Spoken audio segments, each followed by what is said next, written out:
Okay, so what I'm going to talk about today is travel mugs. And the standard way of starting with a travel mug is to buy a kit. This is a kit from Woodcraft. I did some internet shopping, and Craft Supplies, all the different places sell them, ranging from $10 to $15. And you get a stainless steel insert, and you get the lid, which is a good tight fit. All right. Anyways, this is what you're buying or you're making the wood to go around the stainless steel insert. What I've done is I've gone to Big Lots or Marks, and I found plastic travel mugs. They're not as popular as they used to be, so they don't have them all the time. So when you do see them, you got to buy them. I bought these in probably 2012 at Big Lots, $5, and about 3 years later,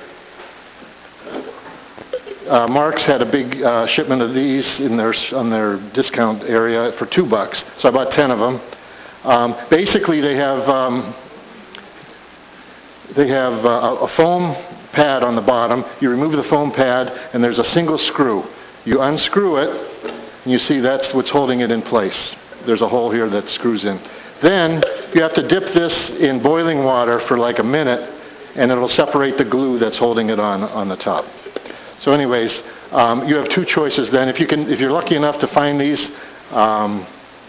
this is the way to go. I've looked at the Marks one, the Big Lots one. I can't tell the difference. They're pretty much the exact same insert. And I'm looking at this one here. It's pretty close to being the same. So I think there might be differences in the lid, but the actual shape of the stainless steel insert looks to be very, very consistent. Maybe one company in the world makes them and sells them to everyone else. Inserts is or making these mugs is the inside you don't have to worry about because it's going to be buried. So it could be rough, it could be torn out, it doesn't matter. The other thing that is good about it is you do have some flexibility. This diameter here has to be pretty damn accurate so it fits into this. But again, there's a little bit of slop in there that you could live with. Also, you can make this longer as long as you want. Oh, and you can see that there's probably at the bottom here, there's probably an 1/8 of an inch gap, maybe 3/16 between the steel and the plastic. So that allows you some flexibility. And you don't have to be perfectly accurate with the inside or the outside. So that makes it a relatively simple turning project. The most difficult thing is the thickness. The wall thickness has to be pretty skinny. Okay? If you make it fat, for many things you could probably survive with it, but if you make it too fat, it doesn't fit in the cup holder in your car. Okay. This one here is one of the first ones I've made. Walnut. It had a crack in it. I put some turquoise in there, but it's too fat for my cup holder. So I've never used it actually. I've tried to sell it, but basically it looks nice, but it has the issue of being too fat at the bottom. Okay. So what are you asking for? Okay, this one is the second one I made. This is out of sycamore. This one I've used on and off, or consistently for the last 5 years. It has a wipe-on poly, oil-based poly finish on it, and I've washed it dozens of times. I've dropped it on a sidewalk. I've done all sorts of things, and the finish still is held up quite nicely. Other thing you notice, the bottom is walnut. This is sycamore. That's because when I was excavating it, I went too deep and I broke through. So, and that's one of the things I had to learn by trial and error, is how to prevent that from happening. I'm going to talk about that in my demonstration. But basically, they do work. You have to hand wash, drip dry, and again, I like using them. Okay. And to talk about design options, these travel mugs, they need to be made out of dry wood, because when you drill the hole out, or you could make it out of wet wood, but after you drill it, you have to let it equilibrate, dry out and get rid of the ovalization after a while. But because of that, segmented designs are very popular with travel mugs, and the advantage of that, of course, is that you don't have to wait for it to dry. You're dealing with dry wood. This piece here is, again, just myself playing with a different design. This one here, I did not glue it in place, and I did that for two reasons. One, I wanted to show you guys what it looked like on the inside. You can see how rough it is. And the other main reason I didn't glue it is because I lost my glue package. It does require silicone adhesive for this top glue because that's more heat resistant. Okay. I practiced this. I probably made in 2015 or 14. This one I made this past week as practice to get ready for this demonstration. Again, this is just to show another option of design. This is maple and walnut laminated. This one is pretty much fully complete, except I didn't do the bottom. I might do the bottom today if we have time. But I wanted to also point out, these are both wet sanded with walnut oil. And the before and after buffing experiment is pretty fascinating to me. This has been bio-buffed with 3 wheels, and it looks extremely nice. And you can see the difference between the exact same finish before and after buffing. Now, if this is hand-washed, I'm sure after a few washings, the wax on top of this would be removed by the soap and dishwater, and it'll look more with a matte finish. But anyways, this kit is $10 at Woodcraft of Cleveland. On the internet, you see them up to $15. I bought mine for $2 or $5. I haven't really tried to sell them too much, but I've had this one for sale for a while for like $60. Start with a blank. This is a typical blank. You need something roughly 4 inches in diameter. 3 inches is too small. I think this top piece is 3.5. I think when it's fully machined, turn to the right diameter. And I drill a hole down the middle to start. The way I drill is I learned from Brad Sears, who was a demonstrator here a few years ago, to start with a smaller hole and then enlarge it to the final size, so that the 2-inch diameter Forster bit, 2 1/8 inch diameter, it puts a lot of stress, especially if you have a mini lathe or something smaller. You don't really need to work your Forstner bits that hard. You drill a 1-inch hole first and then follow it up with a second larger hole. So that was from Brad Sears. And then Rudy Lopez showed up a year later, and he was talking about these drill bits. With a Morse taper on it. This is 1 inch diameter, I believe, or maybe 7/8, 1 inch probably. These only cost $15. Dan and I bought it from a mail order company together. These work great. I love these. So now I start by drilling this, and then I finish up with this. Okay.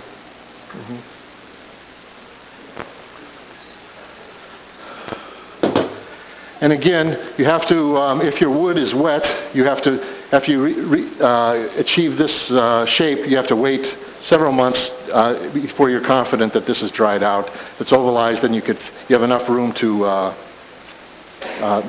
re-true it as round. Okay. Do you, pieces that small, do you seal it? No. You just let it dry? Yeah. Again, I'm not scared of cracks. If it does crack, it's just an opportunity to put turquoise in it. Yeah. And charge more. And charge, yes. Yeah. This wall has to go down to 1/8 of an inch or less. Okay. My favorite tool for doing that is my first tool ever as a wood turner is this guy here. It's an Oland tool, O-L-A-N-D. It's homemade. It's a hollowing tool. It's not much different than the standard straight hollowing tool that you would buy from Trent Bosch or John Jordan or many other companies. It's got a 3/16 inch bit that I removed to sharpen by hand. The thing that's nice about that for this piece here is that it's got a very thick shaft. It's a 3/4 inch shaft. You could hang this off a tool rest quite a bit, and it will not vibrate very much.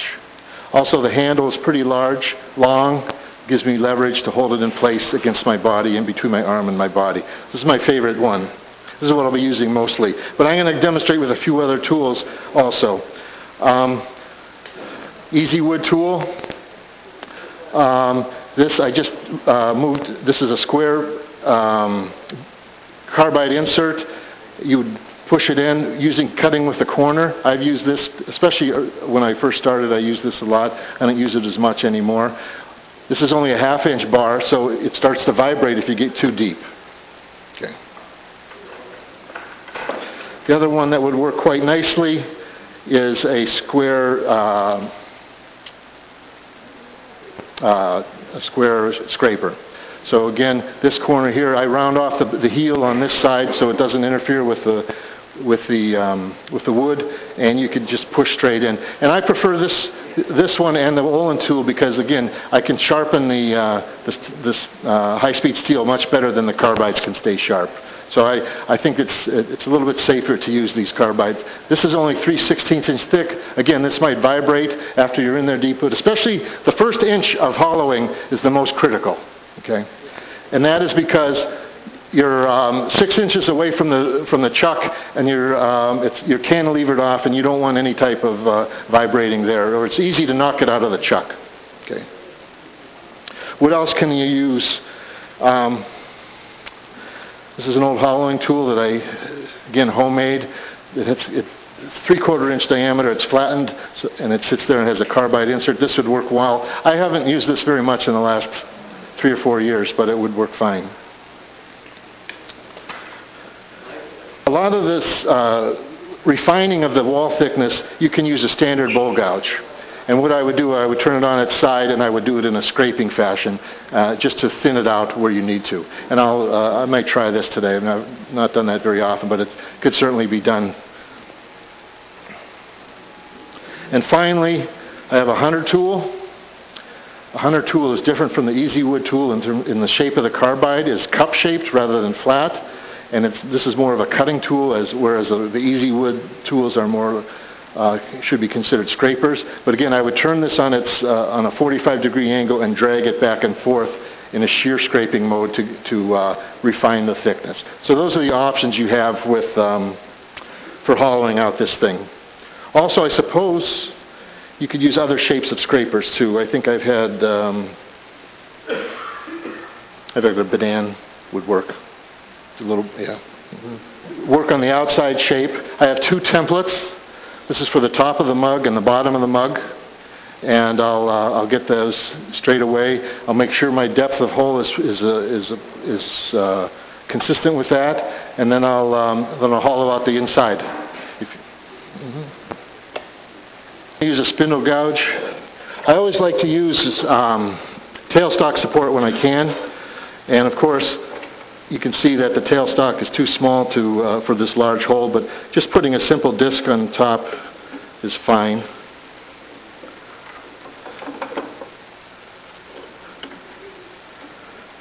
The reason I asked for this small lathe is because I like to turn off at the end. With the one-way, I think you'd have to be holding your hands out and coming in. I like to stand. I'm going to be standing here and pushing straight in. All right.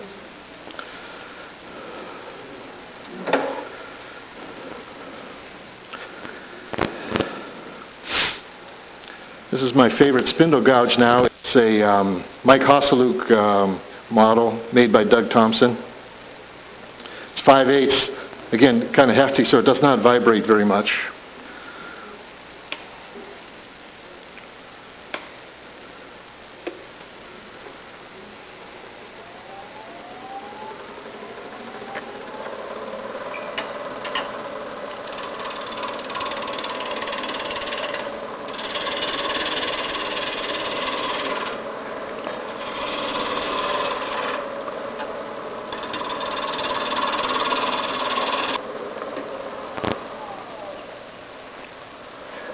This wood, I can't remember what it is. It looks a little bit like elm. Could be ash. Really not sure.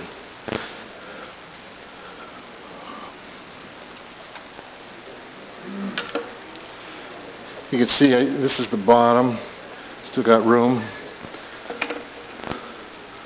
The top, I'm almost there, so I have not too much leeway with the top part here.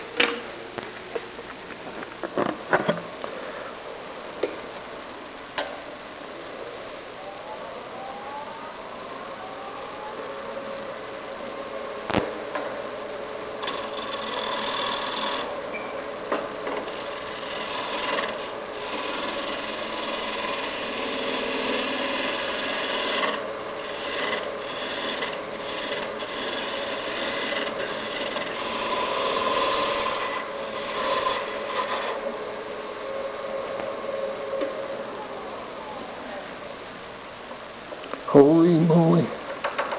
Okay. Oh, that's why I had the wrong one. Okay.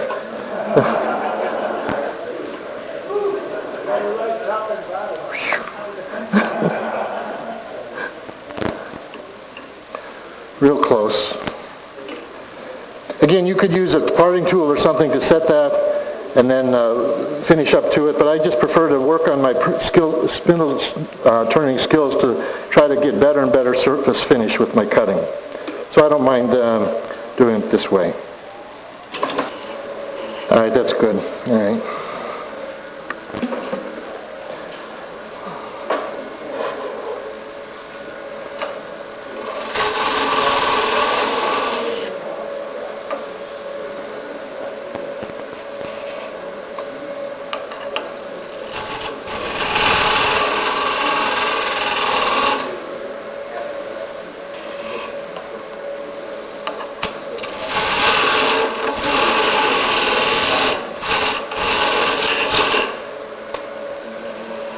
All right.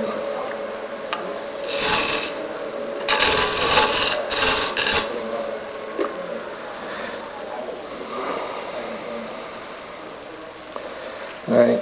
So,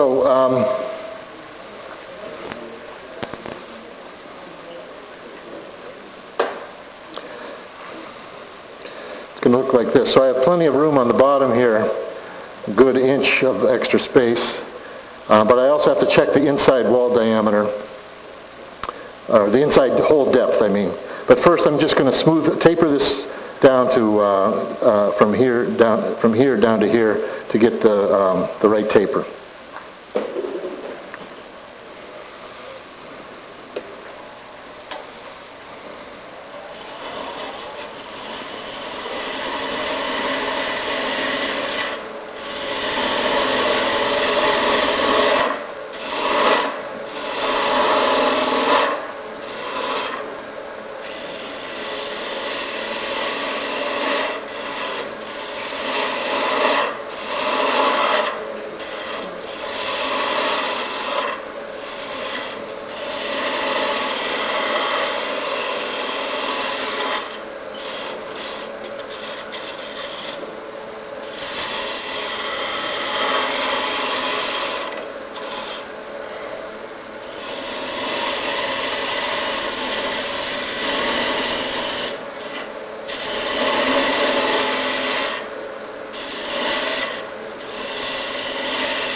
Yeah, I guess I'll smooth that out.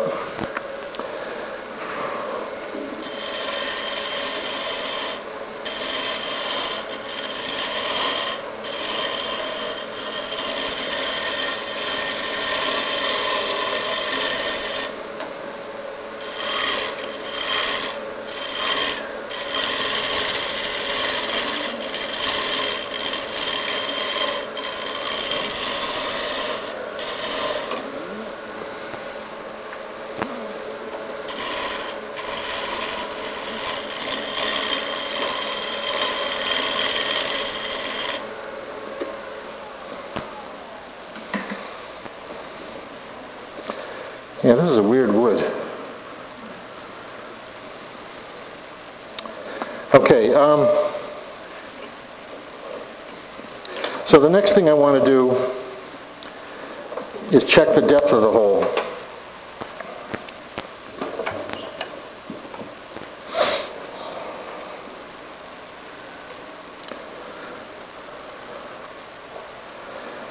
Okay, and I need a pencil.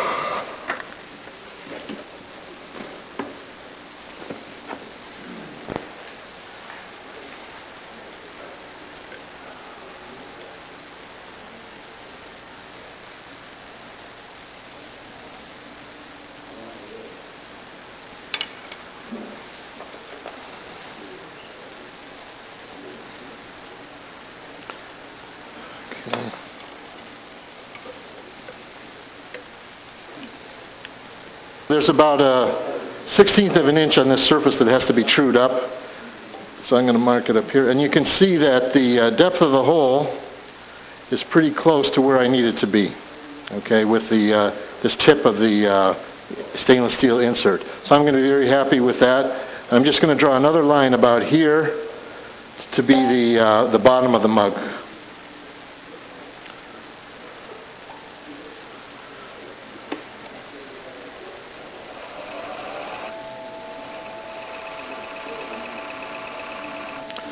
Okay.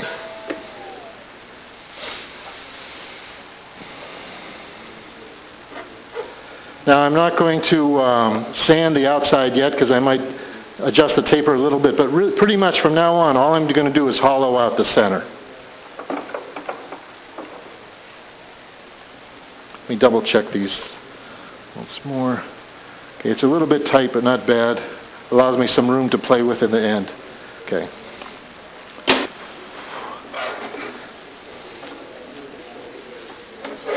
Okay, rule number one is you want to spin fast but cut slow, okay?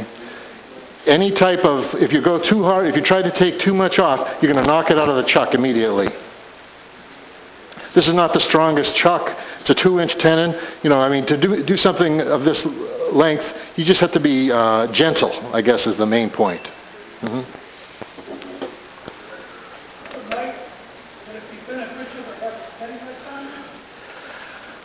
I suppose. I bought a bunch of roller skate wheels and I made a cheap, the question is using a steady rest. And I think if you had a spindle steady rest, it might be, or the one-way bowl steady, it would be pretty easy to set up with this. I have never used one to the extent where I'm comfortable with them. So, it couldn't hurt. Yeah. Mm-hmm. I'm going to start again with the Oland tool. Let's see how we do. I'm going to remove, the other thing I'd like to do is I get started on these and I'll double check the inside diameter of the wooden insert should match the inside diameter of the plastic. And so I'll mark this, and I'll have this here, and I just put it on here just to look at it. I don't mark it, just say, okay. You can see how you're talking about 1/8 inch wall thickness, so much of this is going to be removed. A good 1/2 inch, 5/8. Okay. 1,300.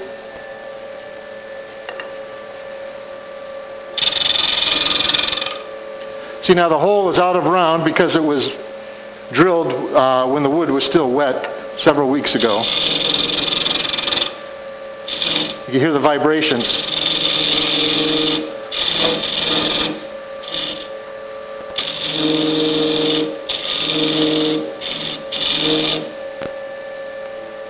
This is a freshly sharpened tool bit. Once you get about a 1 inch down, the vibrations seem to die out. Again, because the amount that you're hanging off the edge is much more tolerable.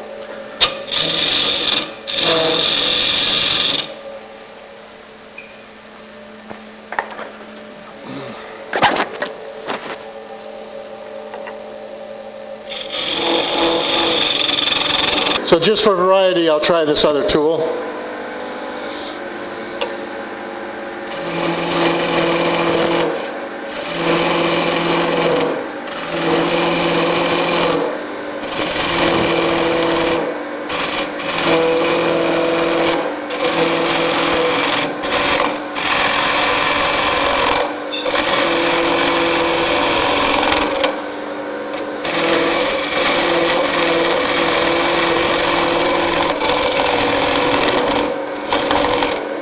So there was some, even though I didn't get a catch, I must have dug in a little bit too much, and it's a little bit out of vibration, or vibrating a little bit more.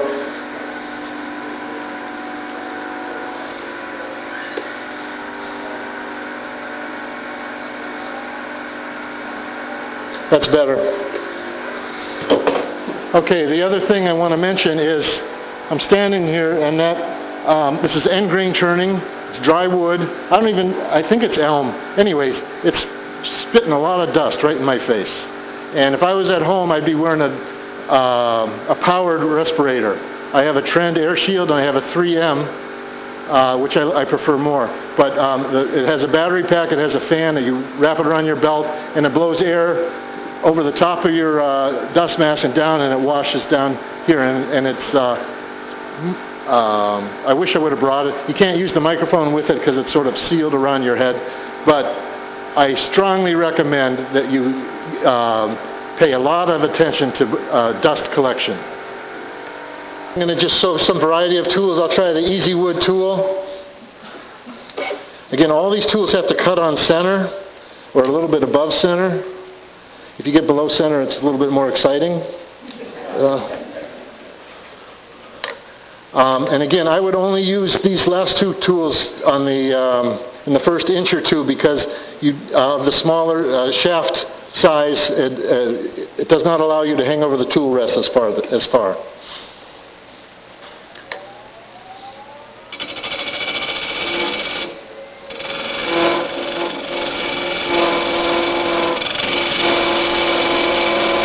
This is not cutting hardly. I rotated the tool or the cutter just for this demonstration, but it's really not cutting that well. Maybe try 1500.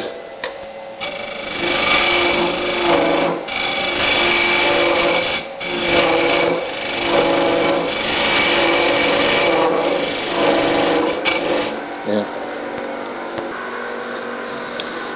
All right, so I'm thin from about the first inch, reasonably close. The fact that it's not running true anymore might give me some problems. But the other technique that I'm using, instead of pushing into the wood, I'm going down deep where the wood is thicker and I'm drawing it out. I'm pulling it out, and that's a little bit safer. Okay, so this is one of the problems I ran into until I paid more attention to the geometry here. I push this in as far as it'll go, and it lines up there, so I'm this deep, okay? So naturally, you're going to think that you want to start thinning right here, okay? But you can get into a case, as I've drawn here, that, I'll wait till you get the camera over there. There could be if this is the outer diameter of the wood and this steel, the brown is the steel, you can see there's a gap between the ID of the wood here, where at the bottom, but it might be touching way back up here. So I'm going to show you the trick that they recommend in these tutorials about how to see exactly where you're too thick. Okay. Also, while you've got the camera on here, I want to mention there's an article in the AAW magazine in winter of 2007. Malcolm Tibbetts wrote an article on how to do segmented and staved travel mugs. So it's worth reading that. Okay. All right. So anyways, if you feel down here, it's extremely rough, and I can feel where I stop cutting in, and I've got to remove a good 1/4 inch of wall thickness starting right about here and going back. You can see I'm a good 7 inches off the end of the tool rest, but I don't feel I feel vibrations because this is no longer sitting in the chuck as well as it should, but I'm not feeling vibrations from the tool. So now I'm definitely down farther. You can see that I have a lot of gap at the front here, a good 1/4 inch, 1/8 of an inch, 3/16 between the wall here and the thing here. So I just got to go deeper. I'm now here. So I moved about 1 inch. And again, I'm having much better luck with the vibrations by doing a pull cut. You can't really do a pull cut with these square edge scrapers, or not as easily. I guess you could. But the fact that this tip is rounded makes a big difference. See? There. It allows you to, when you're in there, you could turn it this way, you could turn it this way, you could even tilt it a little bit to make the cut more gentle. Okay, now,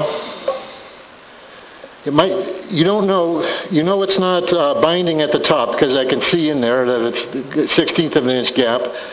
It could be binding anywhere between here and here. So what you do, if you take a crayon,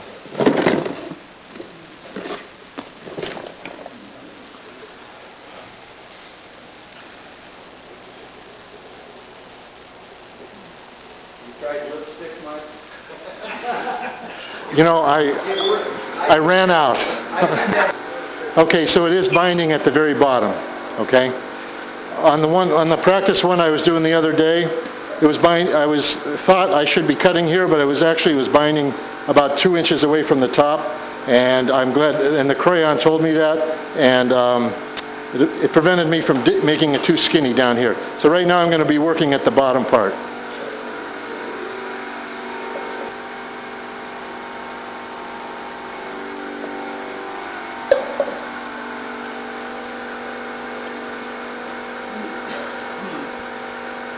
Okay, it's still being rubbed off just at the very tip.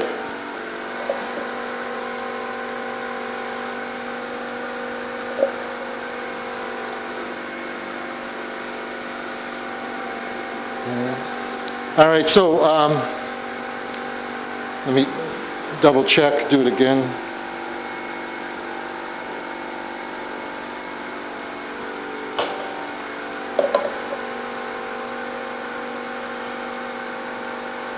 So right now, it's not rubbing down in the bottom. It's rubbing right here. Okay. So I got to go back and smooth this out. I could feel a bump there. I guess I want to comment on choice of wood. Maple and walnut, I've had much better luck than this.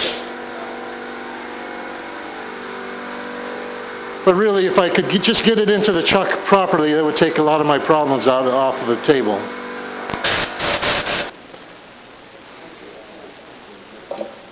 All right. All right.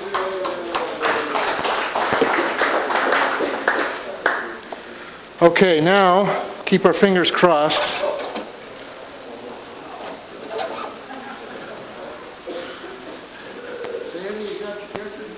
If you see this piece, you got to reduce the wall thickness to receive the sleeve at the top by another 32nd of an inch.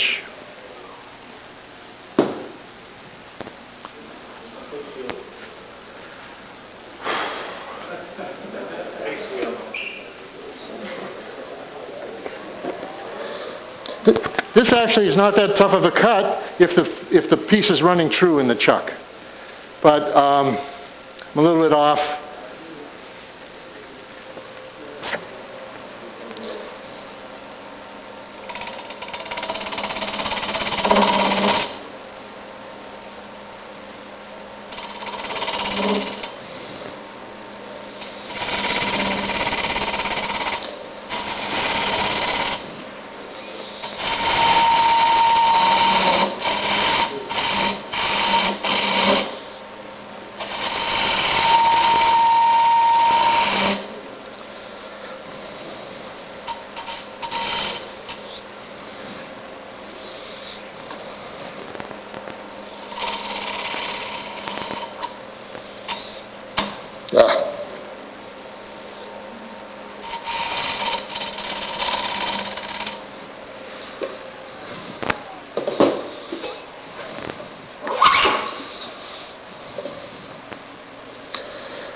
Okay, so got to find out where it's binding. I got to remove a little bit more off of that lip.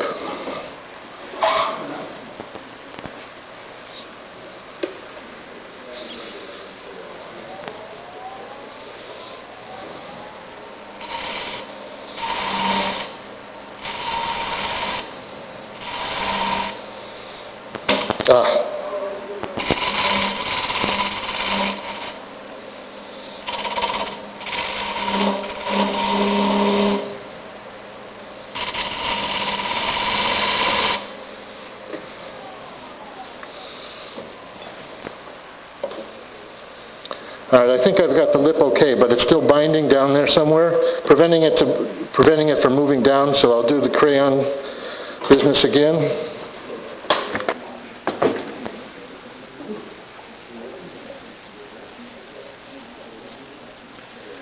All right, it's definitely rubbing up here, right around here, and maybe at the bottom too, so I'll do a little bit of both places.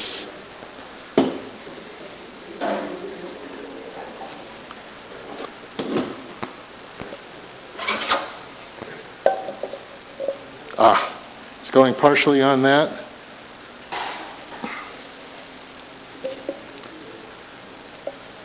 Okay, I think I have to thin down the tip there.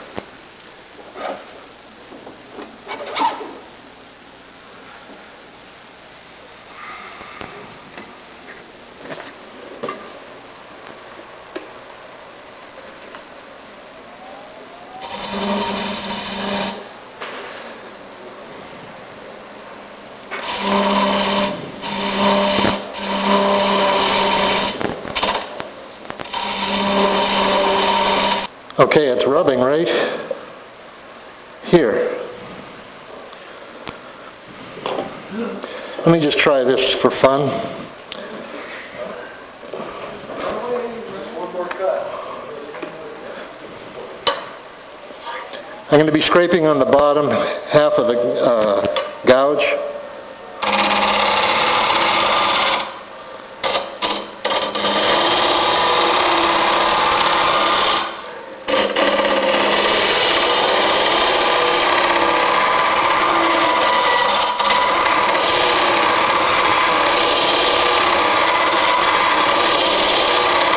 Boy, that cut's sweet. The nice thick diameter of this piece really made a difference.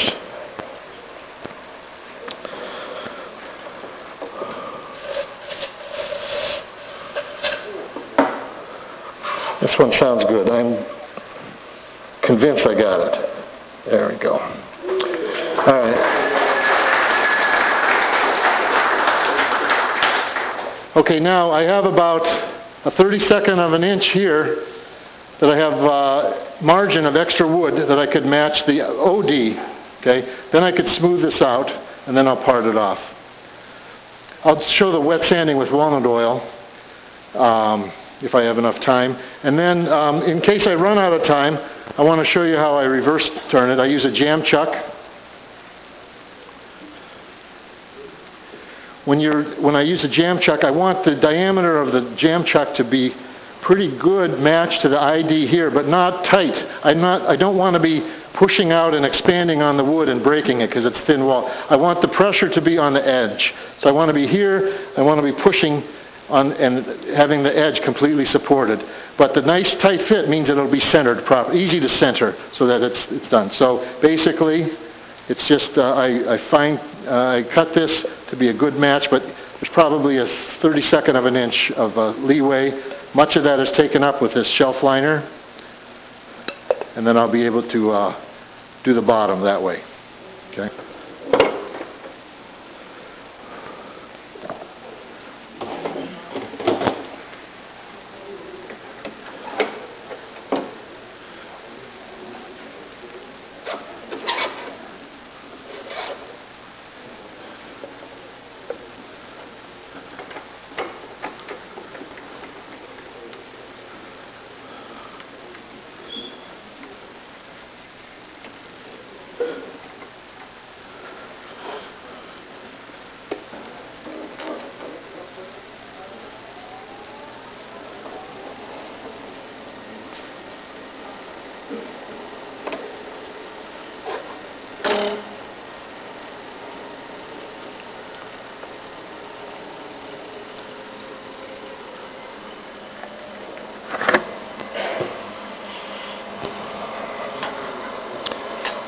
Anchor bevel cut.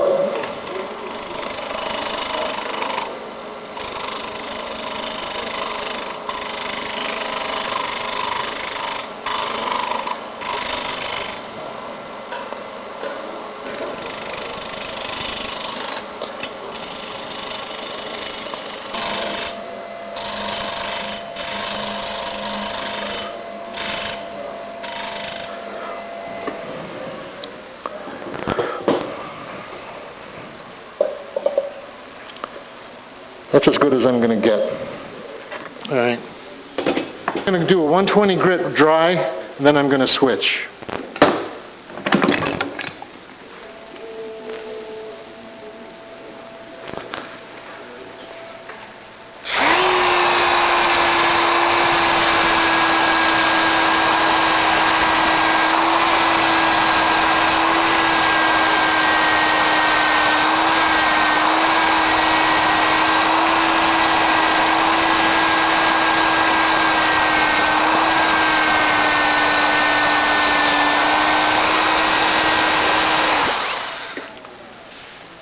All right.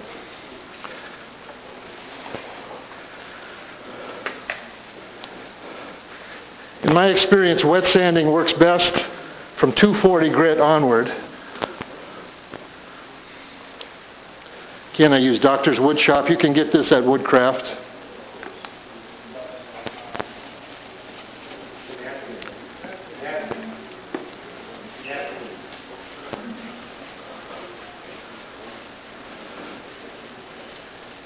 Boy, this really looks unusual wood. I've been studying how to identify wood, but this one is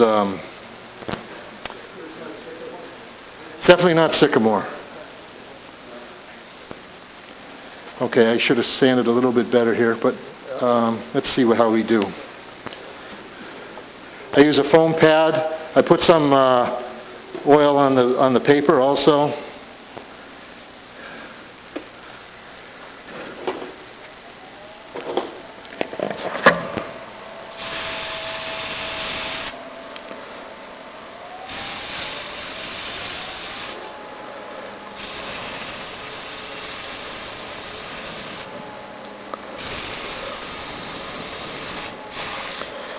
You can wet sand with the drill and the pads. I might do that. There's a few scratches going around this way. I could take care of them.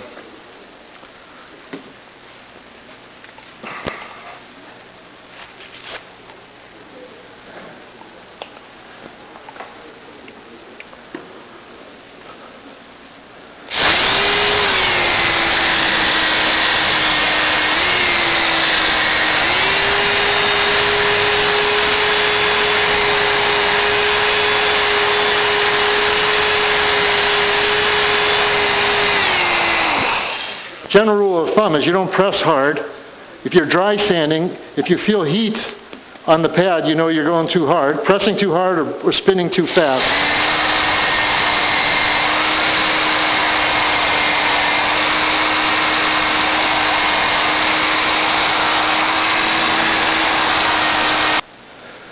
The advantage of using walnut oil instead of water?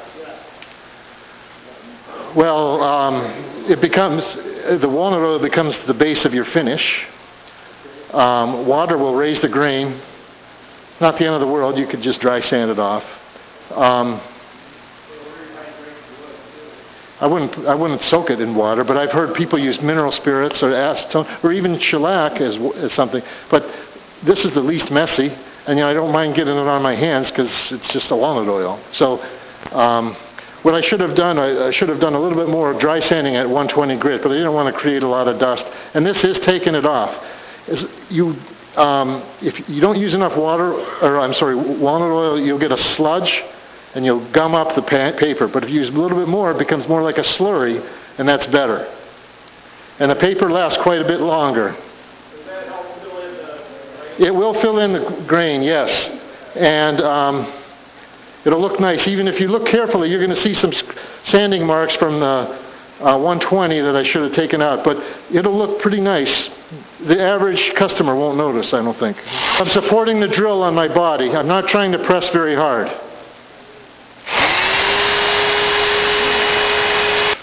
That's pretty good. Now I'll switch to, this is 240.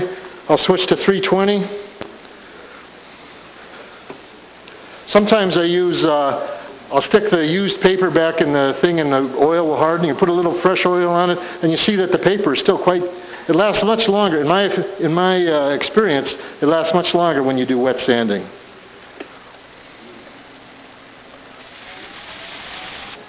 Now, walnut oil is one of only 3 oils that cure. Tongue oil, boiled linseed oil, and walnut oil are the only 3 that cure to a hardness. Walnut oil is still a little bit softer. I think tongue oil is the hardest. But most of the blends, oil varnish blends exist because the varnish provides more hardness than the oil. Danish oil is an oil varnish blend. Okay. What I'll do also is, walnut oil is very slow to cure. It could take 2 to 3 weeks, months even, if you put a lot on. Two things help you to enhance the curing rate. One is sunlight, and the other is heat. So in the summertime, I put these out on my patio and in the direct sun and protect it from squirrels, and it'll be fine. In the wintertime, I'll stick them in my oven at 145 degrees, because that's the lowest setting I have on the warming function on my oven. And I'll put it in there for 2 or 3 hours, and then I'll put it on a piece of paper, a white or a notebook paper or something like that. I'll pick it up after an hour. If I see a ring of oil, I know I have to cure it more. All right, this is up to 400 grit.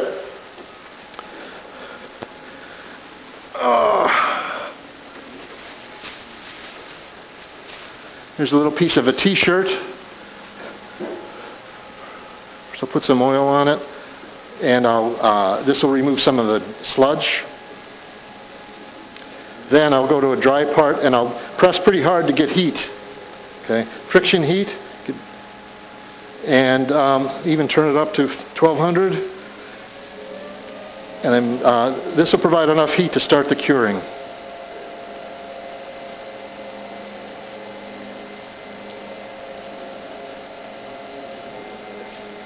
Yeah, it feels quite hot if you touch this.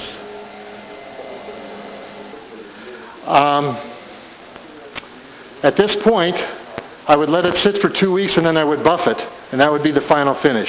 Option number 2 is to put some oil varnish blend on top. Antique oil, Danish oil, 1 or 2 coatings. Just 1 coating would be fine. I think that'll produce a little bit harder, the varnish part, or just wipe on poly could go on here at this point.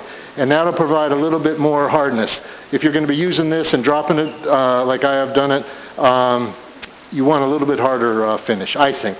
It turns up better. This walnut oil has sunk into the wood, and even when it's dull, it's still protecting the wood. But it just doesn't look as sharp as if it has a nice little gloss on it. Okay. One mug that I'm using, and I use it for 4.5 years now, and it's fine. I don't remember what I did 4.5 years ago. The whole way around, yes. You can see I bought some white stuff. They have clear, would have been preferred, but you can see the white adhesive if you inspect my my mug. It's on the outside of the reduced diameter. Okay. Yes. I put it in. I twist it around, make sure it's evenly distributed. But before that, I would put the Gorilla Glue on the body. And Gorilla Glue is activated with water. So you have to sort of, I rub a sponge across a bunch of it, and then I rubbed it with the Gorilla Glue with my finger, just a very thin layer, like very thin. And of course, once it's glued together, you can't tell how much it expanded. But it seems like it's held up quite well. Okay. This is a perfect fit. It looks pretty decent. Actually, the wood was a pain in the butt to hollow. Much more difficult than the basswood that you're going to be using in the LET class, and much more difficult than the maple and the walnut that I've done on the side. And the sycamore was much easier. So this wood was relatively difficult, and you saw me fighting that sometimes. And the only cure to that is, number 1, support the tool as best you can with your body, and 2 is go slow. There's no reason to rush. I was a little bit rushed here. I probably should have spent more time re-truing the piece in the chuck. But in general, I thought I was able to recover from those early mistakes. That's it.